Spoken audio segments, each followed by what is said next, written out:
കടന്നു വന്നിരിക്കുന്ന എല്ലാ സഹോദര സഹോദരിമാർക്കും വലിയവനായ കർത്താവിൻ്റെ വിലയേറിയ നാമത്തിൽ സ്നേഹവന്ദനം അറിയിച്ചുകൊള്ളുന്നു. ഇത്രത്തോളം കർത്താവ് നമ്മെ സഹായിച്ചു ദൈവത്തിൻ്റെ സന്നിധിയിലായിരിക്കാൻ. നമ്മുടെ നന്മ കൊണ്ടോ നമ്മുടെ കഴിവുകൊണ്ടോ പ്രാപ്തി കൊണ്ടോ അല്ല ദൈവസന്നിധിയിൽ നമുക്ക് പൂർണ്ണ പ്രാഗൽഭ്യത്തോടെ കടന്നു വരുവാൻ ദൈവം നമുക്ക് ഭാഗ്യം നൽകിയത്. പാപികളായിരുന്ന നമ്മെ സ്വന്തം പുത്രൻ്റെ രക്തം കൊടുത്ത് നമ്മെ വിലയ്ക്ക് വാങ്ങി. ഫിലിപ്പി ലേഖനം നമ്മെ ഓർമ്മിപ്പിക്കുന്നുണ്ട്, അവൻ ദൈവം ആയിരിക്കെ ദൈവത്തോടുള്ള സമത്വം മുറുകെ പിടിച്ചുകൊണ്ട് ദാസരൂപം എടുത്ത് മനുഷ്യനായി തന്നെത്താൻ ദാസരൂപം എടുത്ത് ക്രൂശിലെ മരണത്തോളം വിളങ്ങി നമ്മെ വിലയ്ക്ക് വാങ്ങിയിരിക്കുകയാണ്.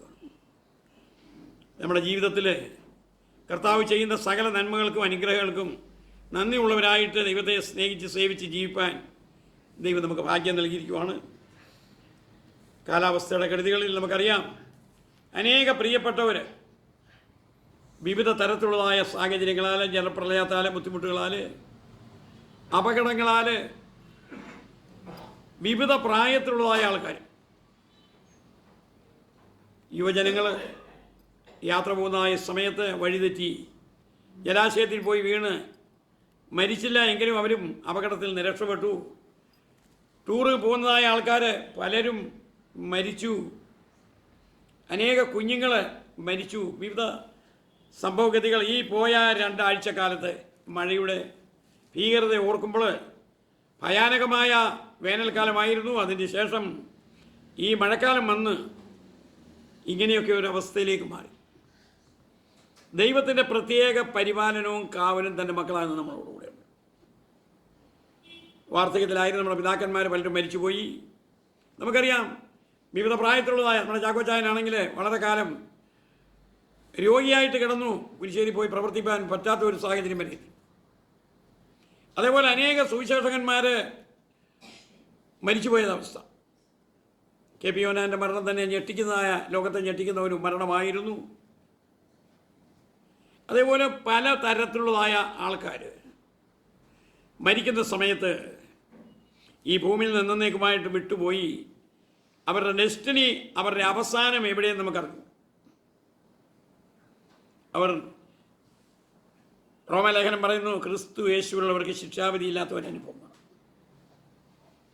ക്രിസ്തു യേശുവിൽ അവർ ജീവിക്കുകയും ജനിക്കുകയും ജീവിക്കുകയും മരിക്കുകയും ചെയ്താൽ നിത്യതയിൽ അവർക്ക് പ്രവേശനം.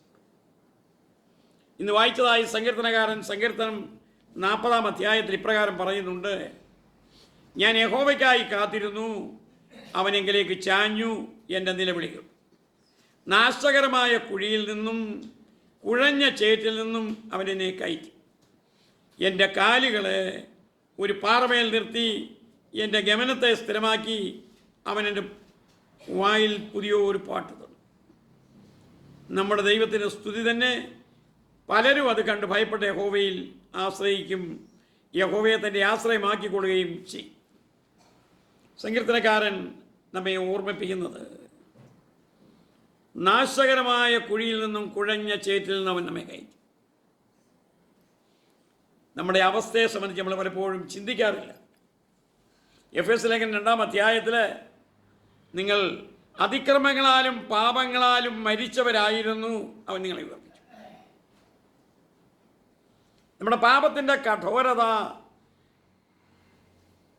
നമ്മൾ മനസ്സിലാക്കുന്നത്. പാട്ടുകാരനും സുവിശേഷം പറയുന്നു, വന്മല പോലുള്ള എന്മല പാപം മനസ്സ് ഏറ്റെടുത്തവനാണ് കർത്താവ്. നമ്മുടെ നന്മ കൊണ്ട് ഒന്നുമല്ല കർത്താവ് നമ്മെ ഏറ്റെടുത്തത്. നമ്മൾ 0 പോയിൻ്റ് ആണെന്ന് സമ്മതിച്ചാൽ ദൈവം നമ്മെ ഏറ്റെടുക്കും.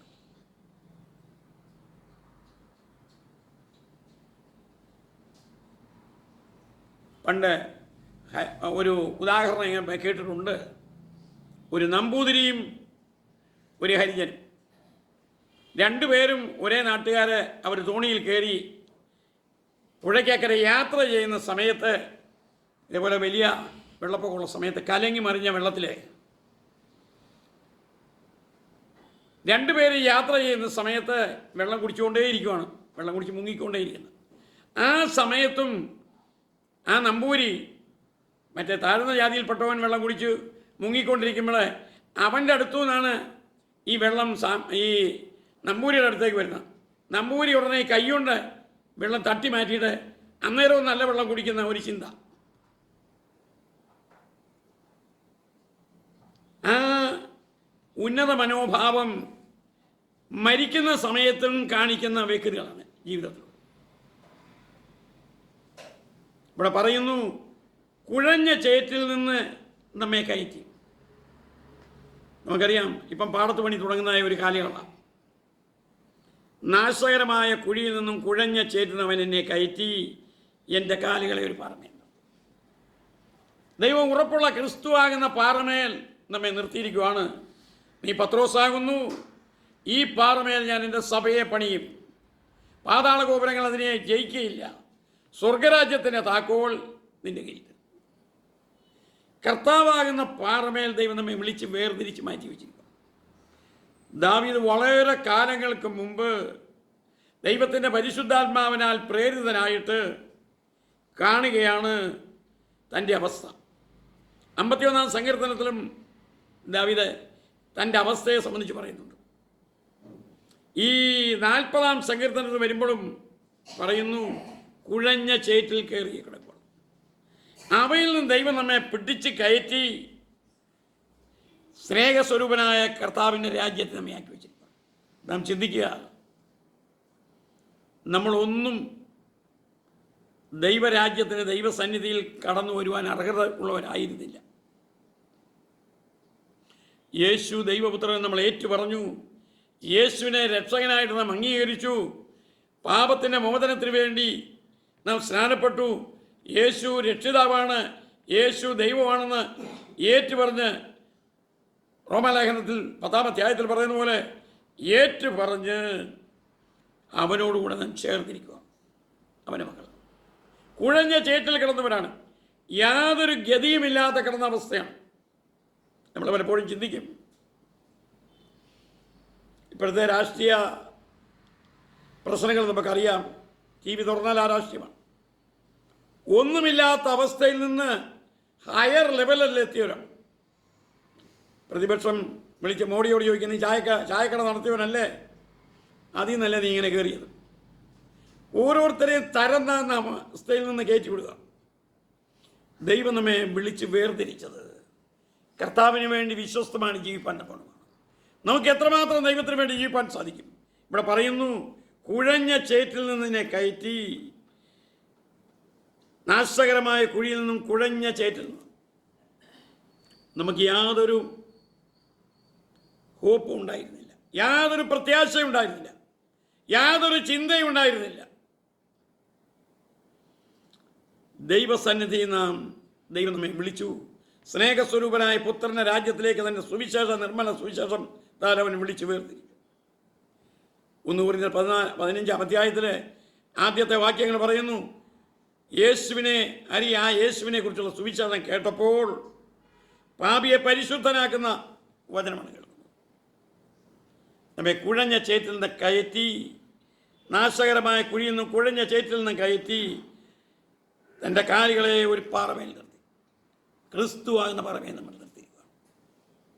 നമ്മൾ അതിൽ നിന്ന് വ്യതിചലിക്കാതെ, നഷ്ടപ്പെട്ടു പോകാതെ, ഉറപ്പുള്ളവരും സ്ഥിരതയുള്ളവരുമായിട്ട്, ഉപദേശത്തിൽ വിശ്വസ്തരായിട്ട്, ദൈവസന്നിധിയിൽ വിശ്വസ്തരായിട്ട് ദൈവത്തിന് വേണ്ടി ജീവിച്ചാൽ നമുക്ക് വേണ്ടി വാഗ്ദത്തം ചെയ്ത നിത്യകിരീടം, നിത്യജീവൻ നമുക്ക് കിട്ടും. നിത്യജീവനും കിരീടങ്ങളും നമുക്ക് ലഭിക്കാൻ പോകുന്നുവെങ്കിൽ ആ പ്രത്യാശ, ആ ലക്ഷ്യം വെച്ച് മാത്രമാണ്. ഇന്ന് വായിച്ച എബ്രായ ലേഖനത്തിലെ ഒരു കാര്യം ശ്രദ്ധിക്കുകയുണ്ടായി.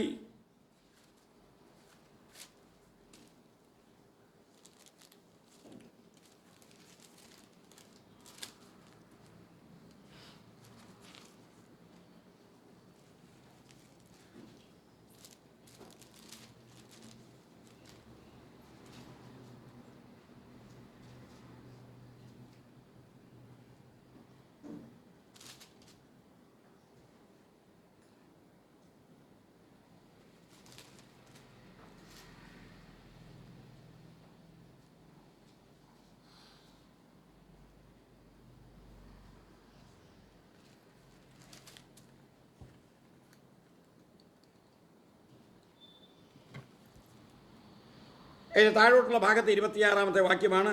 ഇങ്ങനെയുള്ള മഹാപുരോഹിതനല്ലോ നമുക്ക് വേണ്ടിയത്. അതിന് മുൻപ് വേറൊരു ഭാഗത്ത് നമ്മെ ഓർമ്മിപ്പിക്കുന്നുണ്ട്.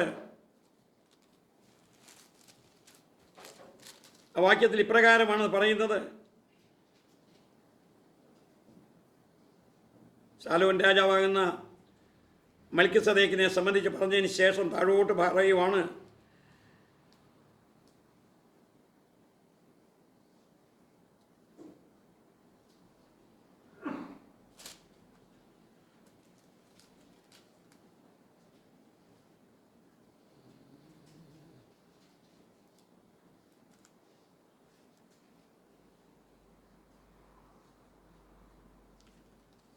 അവിടെ പറയുന്നു, ന്യായപ്രമാണം ബലഹീനന്മാരെ മഹാപുരോഹിതന്മാരാക്കുന്നു. ന്യായപ്രമാണത്തിന് പിൻപുള്ള ആണയുടെ വചനമോ എന്നേക്കും തികവനായി തീർന്ന പുത്രനെ പുരോഹിതനാക്കും. ന്യായപ്രമാണം നമ്മളെ എപ്പോഴും ഓർമ്മിപ്പിക്കുന്നത് നമ്മൾ കുറവുള്ളവരായിട്ടാണ്. മോശയുടെ ന്യായപ്രമാണം എപ്പോഴും നമ്മുടെ ജീവിതത്തിലെ കുറവുകൾ നമ്മളെ കാണിക്കുവാണ്. നമ്മുടെ ജീവിതത്തിലെ കുറവ് എപ്പോഴും കാണിക്കുവാണ് ന്യായപ്രമാണം. പഴയ നിയമം എപ്പോഴും നമ്മളെ ചൂണ്ടിക്കാണിക്കുന്നു, നീ കുറവുള്ളവനാണ്. പുതിയ നിയമത്തിലെല്ലാം വരുമ്പോൾ ആ മഹാപുരോഹിതൻ നമ്മളെ മഹാപുരോഹിതന്മാരാക്കി. പത്രോസിന്റെ ലേഖനത്തിൽ പറയുന്നു, നിങ്ങൾ ദൈവത്തിന് വേണ്ടി തിരഞ്ഞെടുക്കപ്പെട്ട രാജകീയ പുരോഹിത വർഗം. അപ്പം ദൈവമക്കളെ സംബന്ധിച്ച് നമുക്ക് മനസ്സിലാക്കണം, നമ്മൾ കുഴഞ്ഞ ചേറ്റിൽ കിടന്നതായ നാം, അർഹതയില്ലാത്ത ജീവിച്ചതായ നമ്മെ ദൈവം കർത്താവ് ഈ ഭൂമിയിൽ വന്നു നമ്മളെ യോഗ്യതയുള്ളവരാക്കി ദൈവത്തിൻ്റെ മക്കളാക്കി തന്നു. എന്തിന്? രാജകീയ പുരോഹിത വർഗമാക്കി തന്നു. ദൈവത്തിന് വേണ്ടി യാഗമർപ്പിപ്പാൻ, ദൈവത്തിന് വേണ്ടി ജീവിക്കുന്ന വ്യക്തികളായി. ഫിലിപ്പി ലേഖനത്തിൽ പറയുന്നു, ദൈവത്തിൻ്റെ സ്ഥാനാധിപതികളാക്കി ദൈവം രൂപാന്തരപ്പെടുത്തിയിരിക്കുകയാണ്. അതിനാൽ നാം നമ്മുടെ അവസ്ഥയെ സംബന്ധിച്ച് ചിന്തിക്കുക. കുഴഞ്ഞ ചേറ്റിൽ നമ്മളെ കയറ്റി സ്നേഹസ്വരൂപനായ പുത്രൻ്റെ രാജ്യത്തിലാക്കി വെച്ചു. ക്രിസ്തുവാകുന്ന പാറമേൽ നമ്മളെ ആക്കി വെച്ചിരിക്കുന്നു. ഉറപ്പുള്ളവരായിട്ട്, സ്ഥിരതയുള്ളവരായിട്ട്, വ്യതിചലിക്കാത്ത അവസ്ഥയിൽ ദൈവത്തിന് വേണ്ടി ജീവിക്കുന്ന രക്തസാക്ഷികളായിട്ട് ജീവിക്കുന്ന ദൈവമക്കളാക്കി തീരുവാൻ ദൈവം നമുക്ക് കൃപ നൽകിയിരിക്കുന്നത്. അതിനാൽ നമ്മെ തന്നെ ദൈവകരങ്ങളിൽ ഏൽപ്പിക്കുക. നമ്മുടെ അവസ്ഥ, നമ്മൾ കുഴഞ്ഞ ചേറ്റിൽ കിടന്നവരായിരുന്നു. ഇപ്പം ദൈവം കർത്താവ് നമ്മെ തൻ്റെ പുത്രൻ്റെ രാജ്യത്തിൽ ആക്കി വെച്ചിരിക്കുകയാണ്. ഉറപ്പുള്ള ക്രിസ്തുവാകുന്ന പാറമേൽ നമ്മളെ നിർത്തിയിരിക്കുന്നു. ഇളകിപ്പോകാതെ നിലനിൽക്കും. നമുക്കറിയാം, വീട് വെട്ടുമ്പോൾ, ഉണ്ടാക്കുമ്പോൾ പാറ കൊണ്ട് അടിസ്ഥാനമായിട്ട് ആ പാറമേലാണ് നമ്മൾ ചെയ്യുന്നത്. അതേപോലെ തന്നെ ക്രിസ്തുവാകുന്ന പാറമേൽ നമ്മളെ നിർത്തിയിരിക്കുന്നത് ഇളകാത്തവരായിട്ട് ദൈവത്തിന് വേണ്ടി ജീവിക്കുന്നവരായി തീരുവാൻ ദൈവം നമുക്ക് ജീവിപ്പാൻ വേണ്ടതായ കൃപ ഓരോരുത്തർക്ക് നൽകി തരും. പറയട്ടെ, ഈ വചനങ്ങളാൽ കർത്താവ് നമ്മെ അനുഗ്രഹിക്കട്ടെ. ഇപ്പം സുന്ദർ സാർ വന്ന് നമ്മളോട് അല്പസമയം ദൈവം